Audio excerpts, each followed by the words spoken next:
Hoy vamos a empezar repasando un poquito lo que habíamos visto la semana pasada, el pasaje que habíamos visto la semana pasada, que lo habíamos dejado ahí a medio analizar. Habíamos dicho que un buen discipulador tiene que ser un discípulo de Cristo. Nosotros, para poder discipular a otra persona, antes tenemos que ser buenos discípulos de Cristo, o sea, estar aprendiendo de Él, estar tratando de ser como Él, de imitarle a Él, porque la idea es que nosotros reproduzcamos nuestra vida en otro, pero lo que tenemos que reproducir no es a nosotros mismos, sino a nuestro Señor Jesucristo. Entonces, por carácter transitivo, si nosotros somos seguidores de Cristo, imitadores de Cristo, lo que vamos a estar haciendo es reproducir a Cristo en otras personas. Así que lo primero que tenemos que tratar de analizar y ver si nosotros estamos siendo discípulos de Cristo. Y hay un pasaje clave que es el de Lucas, lo vamos a leer, el otro día lo hemos visto, dice del 14, Lucas 14, del 25 al 33, donde dice: grandes multitudes iban con él, y volviéndose les dijo Jesús: si alguno viene a mí y no aborrece a su padre.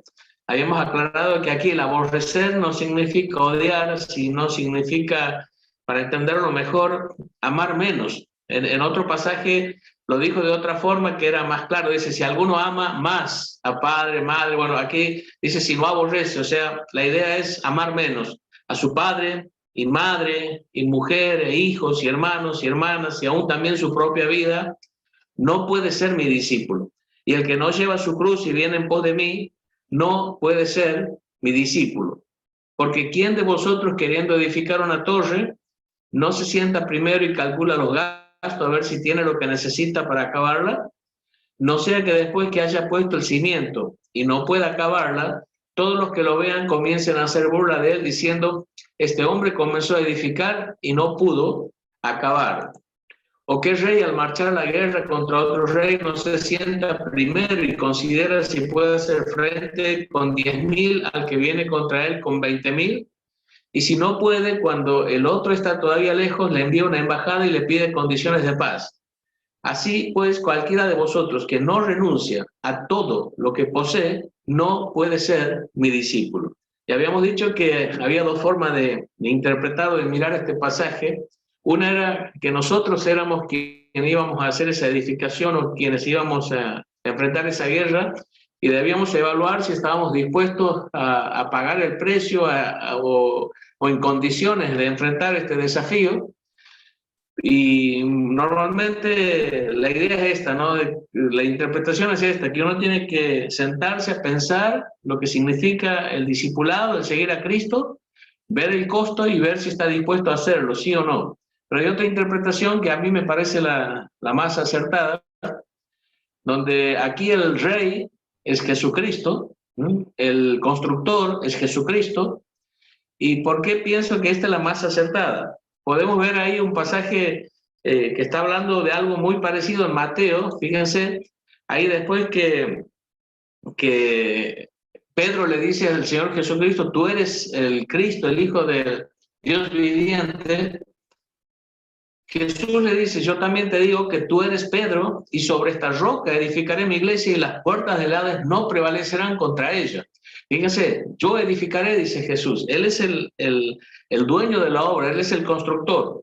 Y cuando dice las puertas del Hades no prevalecerán, aquí está hablando de que la idea es de que la iglesia es una fuerza de conquista. Las puertas en la antigüedad eran la zona más vulnerable para conquistar una ciudad. Había que quemarlas o derribarlas, y entonces ahí se podría conquistar una ciudad. Y la idea es que el reino de la luz está avanzando contra el reino de las tinieblas para rescatar almas, para trasladarlo justamente de la potestad del enemigo de las tinieblas hacia Dios.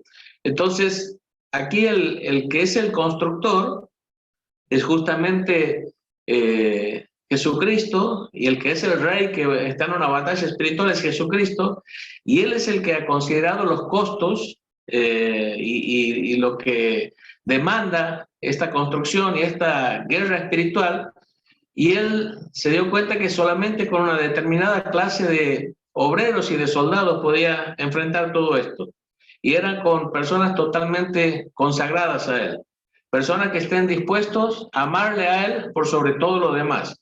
En este pasaje de Mateo, después dice, entonces Jesús dijo a sus discípulos, en el mismo contexto donde Él está diciendo que Él va a edificar su iglesia y que las puertas del Hades no van a prevalecer contra ella, dice, Jesús dijo a sus discípulos, si alguno quiere venir en pos de mí, niéguese a sí mismo, tome su cruz y sígame, porque todo el que quiere salvar su vida la perderá y todo el que pierda su vida por causa de mí, la hallará.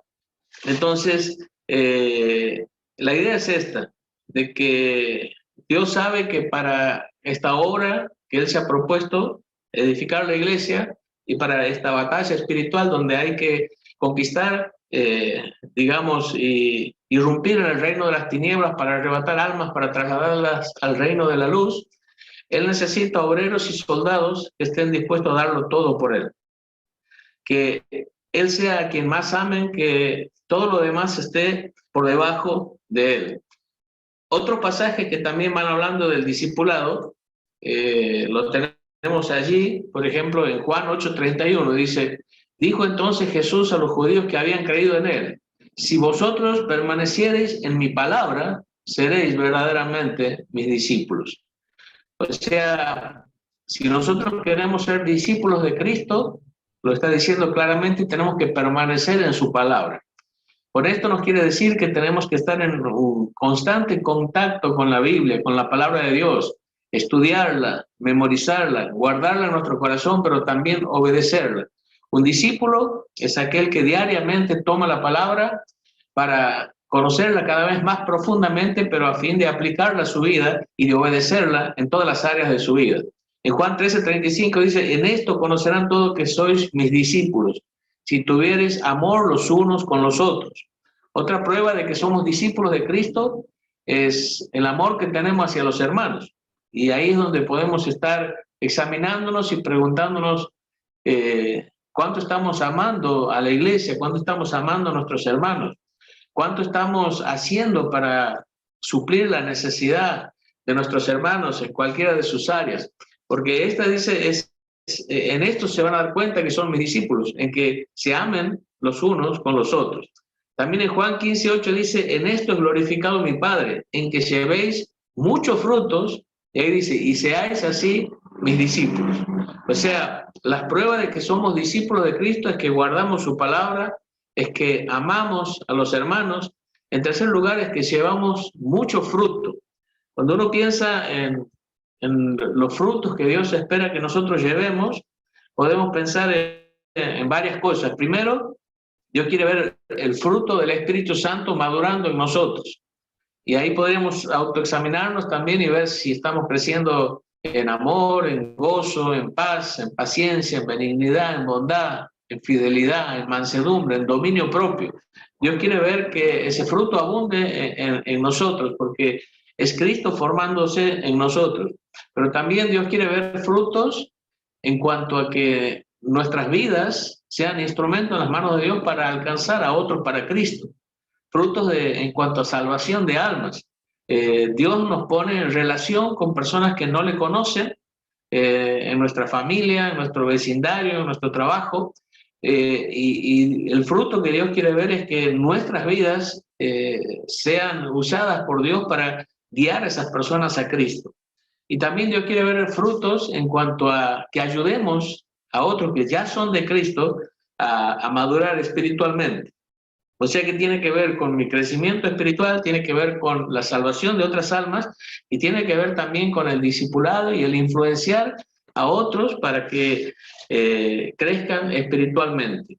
Y Marcos 8:34 dice, y llamando a la gente y a sus discípulos les dijo, si alguno quiere venir en pos de mí, niéguese a sí mismo, tome su cruz y sígame.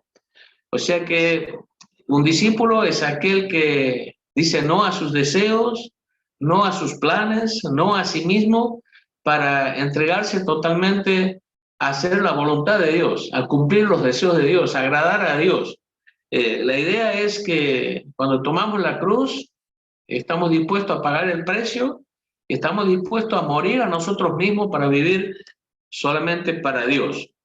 Podríamos decir, allí ya viendo un resumen de esto, que un discípulo de Cristo pone a Jesús por sobre todo lo demás, sea lo que sea. O sea, si nosotros queremos ser buenos discipuladores, tenemos que ser discípulos de Jesús.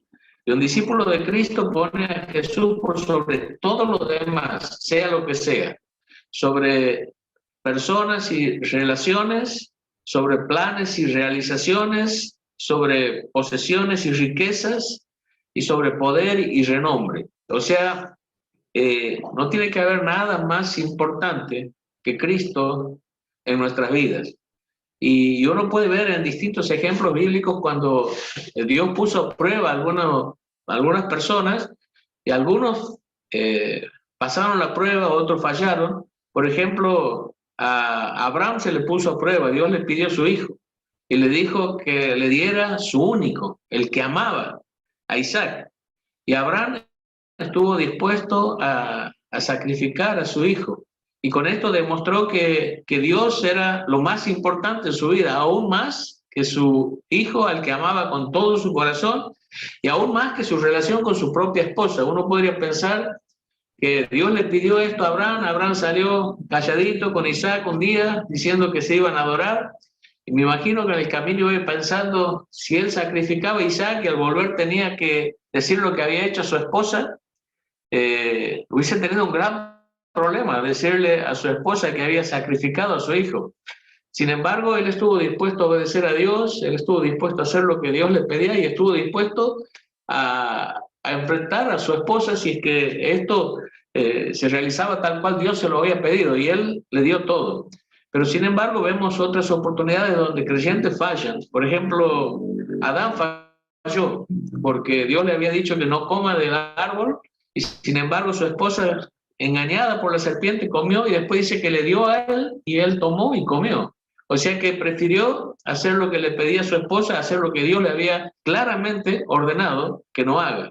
Podemos ver en Ananías y Zafira que, por ejemplo, posiblemente Ananías le propuso mentir con respecto a la ofrenda, decir que habían vendido una propiedad y que ponían todo el valor de esa propiedad a los pies de los apóstoles, y Zafira podría haber enfrentado a su esposo y decirle, no, esto es hipocresía, esto es maldad, y no aceptar. Sin embargo, ella prefirió unirse a ese plan que no era nada santo, y bueno, sabemos las consecuencias. Ambos murieron allí en la misma presencia del apóstol Pedro, que habló sobre el juicio que había venido sobre ellos por causa de haber mentido al Espíritu Santo. Y muchas veces nosotros nos vamos a enfrentar a hacer lo que Dios quiere, lo que Dios nos pide, lo que Dios nos manda, y vamos a tener que enfrentarnos a veces a nuestro cónyuge, a nuestros hijos, a veces a nuestros propios deseos y cosas que hemos planeado, a veces al amor a las riquezas o a las posesiones que tenemos, o a veces a nuestra reputación.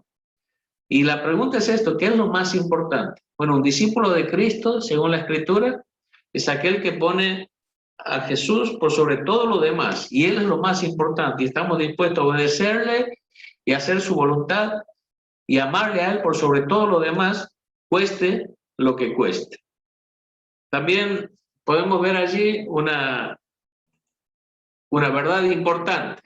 Es un discípulo, es alguien que está comprometido a seguir aprendiendo y a seguir aplicando ese conocimiento a su vida, y en el momento que deja de aprender o obedecer, deja de ser un discípulo. O sea, si nosotros nos decidimos a ser discípulos de Cristo, es la decisión de empezar un camino de aprender, de crecer, de aplicar lo que vamos aprendiendo a nuestras vidas, pero en el momento que nosotros nos paramos, nos estancamos, dejamos de ser un discípulo. Ahí abajo dice, el cristiano debería ser un discípulo de por vida, pues siempre hay cosas por aprender y siempre hay cosas por aplicar a la vida. No hay error más grande que el error de pensar que ya hemos llegado a un determinado nivel y que ya no necesitamos aprender más y que ya no necesitamos cambiar más y ya somos lo suficiente maduros como para relajarnos y quedarnos ahí estancados. Esta es una mentira. Siempre vamos a necesitar aprender, siempre vamos a necesitar cambiar, siempre van a quedar cosas por mejorar en nuestra vida. Y eso pasó con algunos de los seguidores y discípulos. Dice allí en Juan 6, 66 al 69, dice: desde entonces muchos de sus discípulos volvieron atrás y ya no andaban con él. Y dijo entonces Jesús a los 12: ¿queréis acaso iros también vosotros? Y les respondió Simón Pedro: Señor, ¿a quién iremos? Tú tienes palabra de vida eterna, y nosotros hemos creído y conocemos que tú eres el Cristo, el Hijo del Dios viviente. Muchas personas iban tras de Jesús, pero muchos iban por motivos equivocados. Y Jesús allí dio un discurso bastante duro, bastante fuerte. Siempre que Jesús vio que muchos le seguían, él no se entusiasmaba y se alegraba por eso. Él se daba cuenta de que esto ocurría porque muchos no estaban teniendo bien en claro las cosas, entonces él les aclaraba y entonces muchos volvían atrás. Y allí, después que una gran cantidad de gente vuelve atrás, él mira a sus discípulos y le pregunta si ellos también se querían ir. Y allí Pedro le da esta respuesta que sería la misma respuesta que nosotros tendríamos que tener en nuestro corazón. ¿A dónde vamos a ir? Si solamente de Él podemos recibir palabras de vida eterna, palabras que nos edifiquen, que nos transformen, que nos hagan mejores personas. Podemos hacer un pequeño repaso. ¿Qué es un discípulo? Bueno, es alguien que se compromete a vivir como Jesús y a vivir para Jesús. ¿Y qué es discipulado? Estamos hablando del discipulado cristiano. Es el proceso de por vida de aprender a vivir como Jesús y aprender a vivir para Jesús. Podríamos decir entonces que las características de un discípulo es la primera: un discípulo pasa por una transformación. Ahí vemos cuando Jesús llama a algunos de sus discípulos, dice: mientras caminaba junto al mar de Galilea, Jesús vio a dos hermanos, uno era Simón, llamado Pedro, y el otro Andrés. Estaban echando la red al lago, pues eran pescadores. Vengan, síganme, le dijo él, le dijo Jesús, y los haré pescadores de hombres. Al instante dejaron las redes y le siguieron. Jesús les llamó para que sean sus discípulos y les dijo: ustedes son pescadores de peces, pero síganme, yo lo voy a transformar en pescadores, pero pescadores de hombres. Y el discipulado es algo que va a producir una transformación en nosotros. Si alguien nos conoce ahora y empezamos un discipulado y nos ve de aquí a un tiempo, va a ver que somos personas totalmente diferentes. Todo aquel que es un discípulo de Cristo es alguien que está siendo constantemente cambiado y transformado por el poder, por el amor y por la sabiduría de Dios. También otra característica de un discípulo es que un discípulo avanza la misión que Jesús inició. Allí tenemos la gran comisión. Jesús se acercó y les dijo: se me ha dado toda autoridad en el cielo y en la tierra, por tanto vayan y hagan discípulos a todas las naciones, bautizándolos en el nombre del Padre, del Hijo y del Espíritu Santo, enseñándoles a obedecer todo lo que os he mandado a ustedes, y les aseguro que estaré con ustedes siempre hasta el fin del mundo. Si somos discípulos de Cristo, por lo tanto aprendemos de Él, le seguimos a Él y hacemos lo que Él hizo, nos vamos a comprometer con la misión que Jesús inició, que es llevar el Evangelio a toda criatura. También podemos ver que otra característica es que un discípulo se esfuerza por la madurez espiritual, se esfuerza por crecer espiritualmente, por ser cada vez más santo, por ser cada vez más como Cristo. Allí en Colosenses 1, 28 y 29 dice: a este Cristo proclamamos, aconsejando y enseñando con toda sabiduría a todos los seres humanos, para presentarlos a todos perfectos en Él. Con este fin, trabajo y lucho fortalecido por el poder de Cristo que obra en mí. Un discípulo de Cristo está constantemente creciendo espiritualmente, madurando espiritualmente, dejando atrás ciertos hábitos pecaminosos e incorporando conductas que son santas y agradables a Dios. Y por último, una última característica de un discípulo: se compromete a discipular a otros. Es lo que Pablo le dice allí a Timoteo, en 2 Timoteo 2, 1 y 2. Así que tú, hijo mío, fortalécete por la gracia que tenemos en Cristo Jesús. Lo que me has oído decir en presencia de muchos testigos,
La primera cosa es pídele a Dios que le conceda un discípulo. O sea, el primer paso sería orar y decirle: Dios, ayúdame a encontrar una persona a la que pueda ayudar, a la que pueda influenciar en su vida, a la que pueda ser de bendición.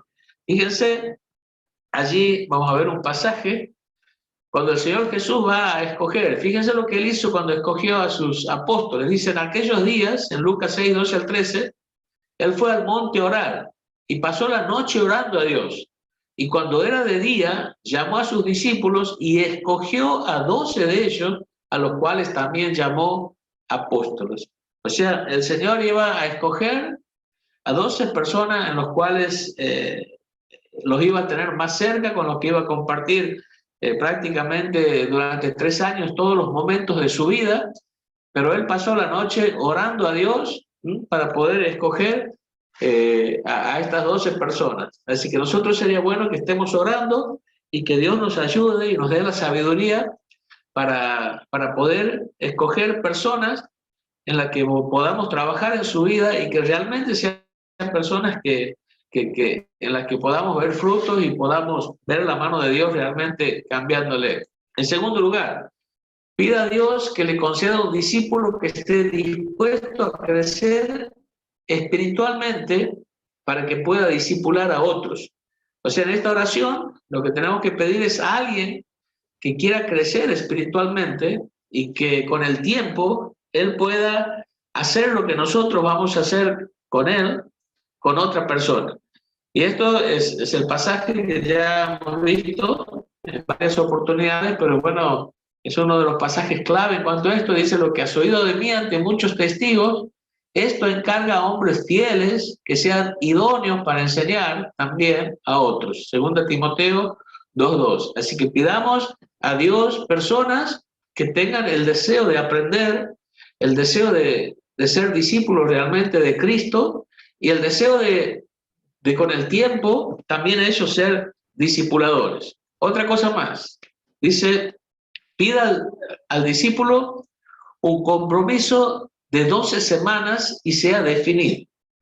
Y esto es importante. Cuando hemos orado por un discípulo, cuando hemos pedido a Dios que nos dé un discípulo que tenga deseos de aprender, deseos de crecer, deseos de avanzar en la vida espiritual, y lo tengamos ahí al discípulo, tenemos que pedirle un compromiso de 12 semanas, o sea, estamos hablando de 3 meses, y que seamos definidos, que seamos claros en esto, porque tenemos que ver si él tiene ganas realmente de comprometerse, de crecer y de aprender.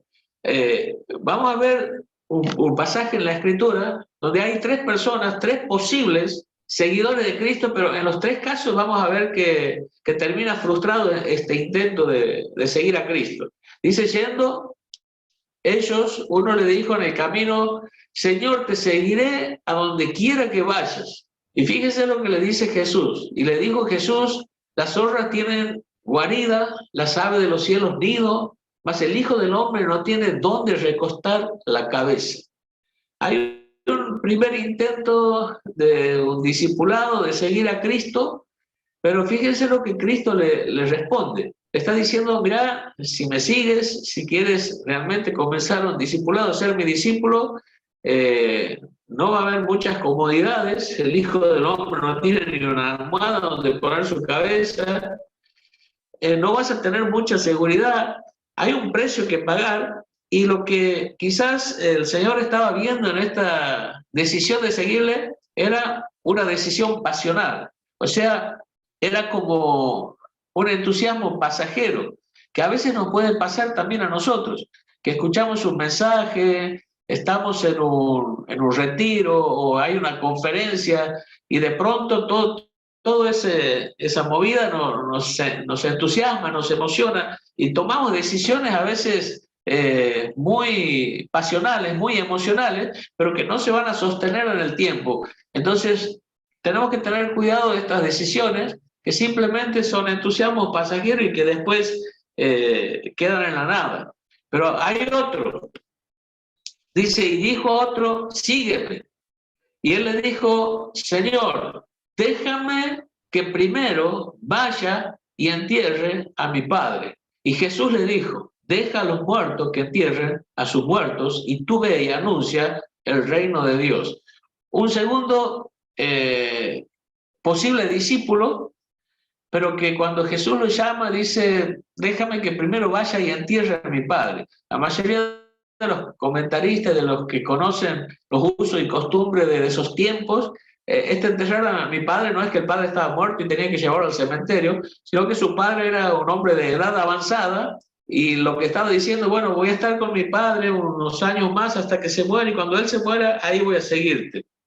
Entonces el Señor Jesús le dijo que deje que los muertos entierren sus muertos y que él inmediatamente le siga. Esta segunda era una decisión postergada. Señor, te voy a seguir, pero más adelante. Muchas veces lo que nosotros hacemos. Señor, te voy a seguir, pero cuando tenga mi familia. Te voy a seguir, pero cuando tenga un trabajo estable. Te voy a seguir, pero cuando ya tenga las cosas acomodadas y tenga más tiempo. Y vamos siempre poniendo algo delante. Por eso aquí dice, déjame que primero. O sea, no era Jesús lo primero, sino que había otras cosas que estaban primero. Y cuando uno acostumbra a decirle a Dios después, y pasa un tiempo y otra vez Dios más adelante, y ya vamos a pasar toda nuestra vida postergando la decisión de ser discípulos de Cristo. Por lo tanto, una decisión pasional no sirve, es un entusiasmo pasajero que después se queda en la nada. Una decisión postergada no sirve porque si le decimos a Dios después, cuando nos demos cuenta la vida se habrá ido y ya no habrá más después. Y por último, vemos allí a alguien que le dice, entonces también dijo otro, te seguiré, Señor, pero déjame, otra vez, déjame que despida primero, otro que tenía algo primero que hacer, de los que están en mi casa. Y Jesús le dijo, ninguno que poniendo su mano en el arado mira hacia atrás es apto para el reino de Dios. Y aquí también algunos comentaristas piensan que no se trata de ir y decirle, bueno, chao, me voy, sino de ir y estar un tiempo y acomodar todo y dejar todo en orden en la casa y recién después de eso seguirle. Y esto le podríamos decir una decisión parcial. Señor, te voy a seguir, pero a medias, porque la respuesta del Señor es, si tú pones la mano en el arado, pero sigues mirando para atrás, no eres apto para el reino de Dios.